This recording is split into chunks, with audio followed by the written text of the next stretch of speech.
사람들의 인정이나 승인을 쫓지 않는 삶을 상상해 보세요.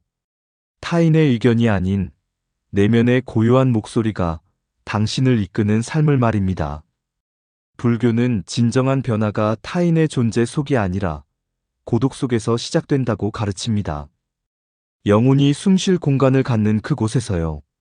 지금부터 당신의 마음을 재형성하고 정신을 새롭게 하며 진정한 자신으로 돌아가게 할 12가지 불교 원리를 소개합니다. 1. 통제의 환상에서 벗어나기. 우리 대부분의 고통은 통제할 수 없는 것을 통제하려는 데서 옵니다. 타인의 행동, 상황의 결과, 운명의 변화를 우리 뜻대로 만들려 합니다. 부처는 이렇게 말했습니다. 당신은 집착하는 것만 잃는다. 기대에 집착할수록 더 고통받습니다. 하지만 그 집착을 놓으면 삶을 있는 그대로 경험하기 시작합니다. 결과를 강요하지 마세요. 모든 사람을 고치려 하지 마세요. 현실에 저항하지 않을 때 고통도 멈춥니다. 당신의 힘은 삶을 통제하는 데 있지 않습니다. 삶을 얼마나 우아하게 맞이하는가에 있습니다. 2번째, 산만함이 아닌 자신과 함께 앉기. 현대 사회에서 자신으로부터 도망치기는 너무나 쉽습니다. 불편함이나 슬픔을 느낄 때마다 스크롤하고 영상을 보고 대화로 도피합니다. 시간이 지나면서 당신은 자신의 존재를 피하게 되고 침묵을 두려워하게 됩니다. 진정한 치유는 산만함을 멈추고 자신을 마주할 때 시작됩니다. 소음 아래에는 진실이 있습니다. 불편함 아래에는 명확함이 있습니다. 핸드폰에 손을 뻗지 않고 누군가에게 전화하지 않고 소음으로 생각을 마비시키지 않고 혼자 앉는 법을 배우세요. 그때 당신의 영혼이 줄곧 말하려던 것을 듣기 시작합니다. 침묵이 처음엔 어색하게 느껴지도록 두세요. 감정이 올라오게 두세요. 지나가는 구름처럼 관찰하세요. 판단하지 말고 그저 들으세요. 3. 당신을 재건하는 고통을 받아들이기. 대부분의 사람들은 고통에서 도망칩니다. 하지만 불교에서 고통은 적이 아닙니다. 메신저이고 거울이며 빛이 영혼에 들어오는 틈입니다. 성장은 편안함처럼 느껴지지 않습니다. 상실, 혼란, 모든 것이 무너지는 것처럼 느껴집니다. 하지만 씨앗이 나무로 자라기 전에 깨져야 하듯 당신도 더 위대한 존재로 일어서기 위해 일부분이 깨져야 합니다. 고통을 마비시키거나 도피하지 않고 함께 앉을 때 그 지혜를 이해하기 시작합니다. 그 시련은 당신이 진정으로 소중히 여기는 것을 보여줬습니다. 그 실패는 당신이 몰랐던 회복력을 가르쳐줬습니다. 왜 이런 일이 나에게 일어나지? 가 아니라 이것이 무엇을 가르치려 하는가? 를 물으세요. 이 마인드셋의 전환이 고통을 힘으로 바꿉니다. 4. 삶을 단순화하고 정신을 확대하기. 끊임없이 더 많이 원하고, 더 많이 하고, 더 많이 되라고 밀어붙이는 세상에서 단순함은 약점처럼 느껴집니다. 하지만 불교에서 단순함은 명확함으로 평화로 돌아가는 것입니다. 부처는 욕망이 고통의 뿌리라고 가르쳤습니다. 물질적 욕망뿐 아니라 더 많은 것에 대한 갈망 말입니다. 하지만 변화의 길은 더하기가 아니라 빼기에서 발견됩니다. 내 평화의 진정 필수적인 것은 무엇인가? 를 물으세요. 주변을 단순화하고, 관계를 단순화하고, 마음을 단순화하세요. 더 적게 가질 때 실제로 더 많이 느낍니다. 천천히 가세요. 과잉을 정리하세요. 당신의 삶이 다시 영혼의 목소리를 들을 수 있을 만큼 조용해지도록 하세요. 5. 반응자가 아닌 관찰자가 되기. 불교의 가장 위대한 가르침 중 하나는 이것입니다. 당신은 생각이 아니고 감정도 아닙니다. 당신은 그것을 지켜보는 자입니다. 무언가가 당신을 자극할 때 반응하지 말고 관찰하세요. 구름이 하늘을 가로질러 떠다니듯 감정도 왔다 갑니다. 쫓을 필요도, 그것이 될 필요도 없습니다. 그저 지켜보고 숨쉬고 고요히 있으세요. 분노가 올라올 때, 분노가 여기 있구나 라고 말하세요. 두려움이 나타나면 두려움아, 너를 보고 있어라고 하세요. 그리고 숨을 쉬세요. 자극과 행동 사이의 그 공간에서 자유를 찾습니다. 이것이 감정적 숙달입니다. 마음의 희생자가 되는 것을 멈추고 주인이 되는 방법입니다. 6. 옛 자아를 놓아주기. 우리 모두는 고통, 두려움, 거절로 형성된 자신의 버전을 갖고 있습니다. 충분하지 않은 버전, 항상 실패하는 버전을 말입니다. 불교는 고정된 자아는 없다고 가르칩니다. 당신이 믿는 자아는 영구적이지 않습니다. 변할 수 있고, 진화할 수 있고, 재건될 수 있습니다. 새로운 사람이 되려면 더 이상 당신의 최고선에 도움이 되지 않는 버전을 기꺼이 놓아줘야 합니다. 의심하는 자아, 맞추려고 움츠러드는 자아, 같은 고통의 이야기를 반복하는 자아를 놓으세요. 그 버전을 미워할 필요는 없습니다. 그저 아는 것으로 최선을 다했을 뿐입니다. 이제 당신은 성장할 준비가 됐습니다. 7. 혼자 걷는 힘을 배우기.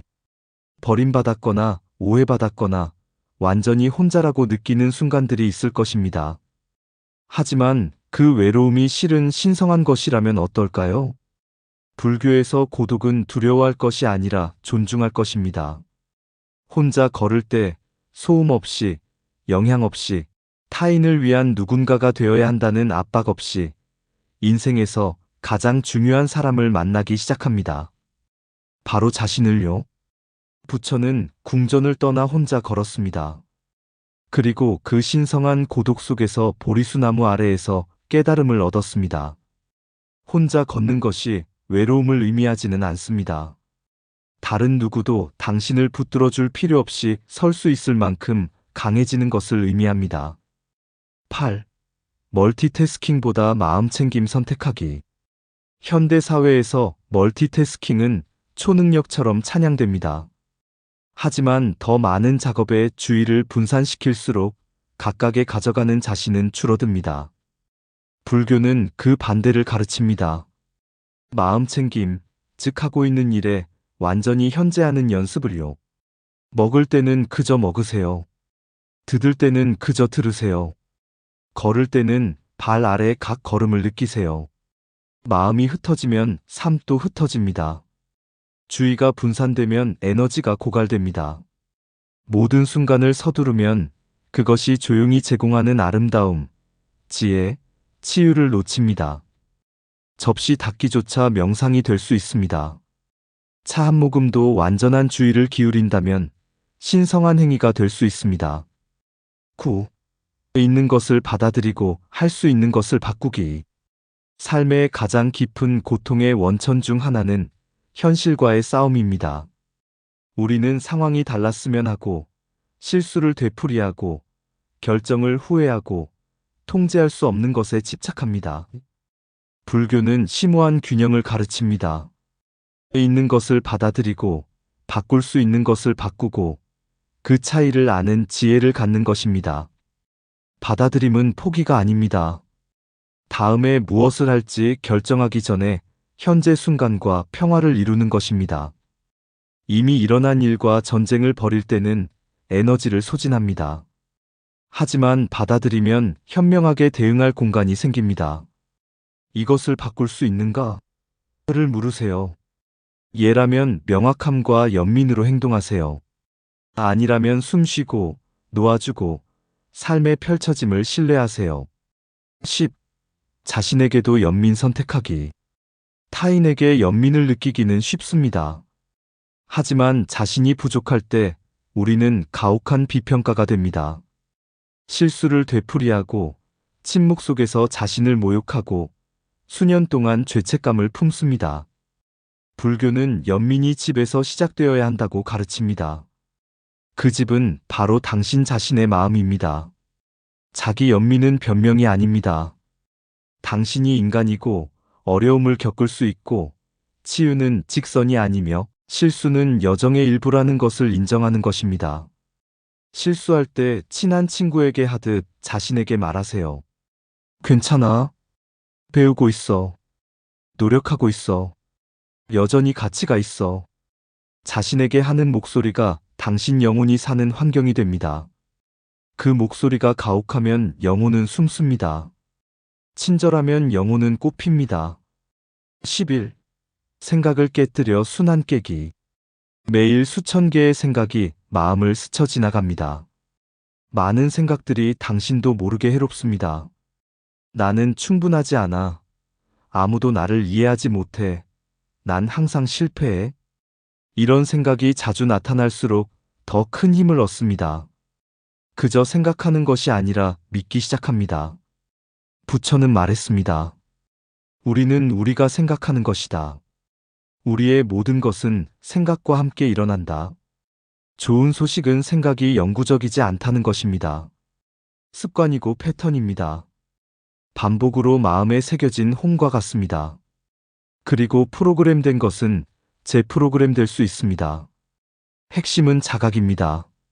생각을 맹목적으로 따르지 말고 지켜봐야 합니다. 고통스럽거나 제한적인 생각이 떠오르면 멈추세요. 반응하지 마세요. 대신 물으세요.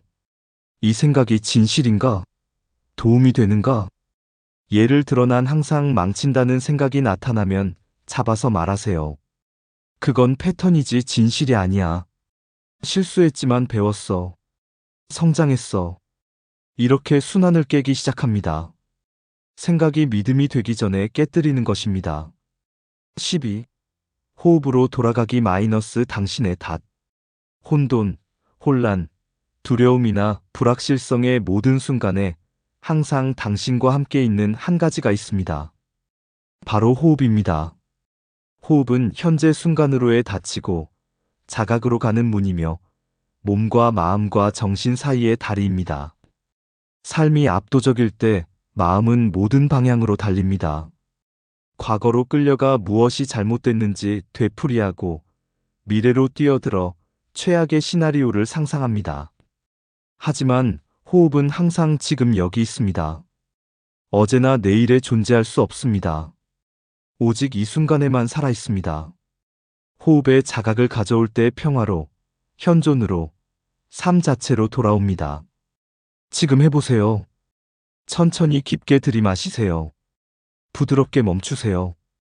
이제 내쉬세요. 다시 하세요. 이번엔 주목하세요. 콧구멍으로 공기가 들어오는 것을 느끼세요. 가슴이 확장되는 것을 느끼세요. 분노가 올라올 때 호흡으로 돌아가세요. 슬픔이 스며들 때 호흡으로 돌아가세요. 불안이 가슴을 조일 때 호흡으로 돌아가세요. 상황을 지우지는 못하지만 명확함과 공간과 차분함을 줘서 강함으로 마주할 수 있게 합니다. 더 빨리 움직이고 더 많이 성취하고 모든 곳에 모든 것이 되라고 끊임없이 말하는 세상에서 불교는 다르게 속삭입니다. 천천히 가세요. 고요하세요. 내면으로 가세요. 당신이 찾는 변화는 박수나 사람들이나 소유물에서 오지 않습니다. 고독 속에서, 침묵 속에서, 내면으로부터 자신을 재건하겠다는 용기 있는 결정에서 시작됩니다. 당신은 부서진 것이 아닙니다. 되어가고 있습니다. 뒤처진 것이 아닙니다. 깨어나고 있습니다. 아무도 보지 않는 조용한 순간에 일어서고 재건하고 진정한 자신으로 돌아가기로 선택하는 그 순간에 가장 강력한 당신이 만들어집니다. 용기를 가지고 이 길을 걸으세요. 평화가 모든 발걸음을 따르기를.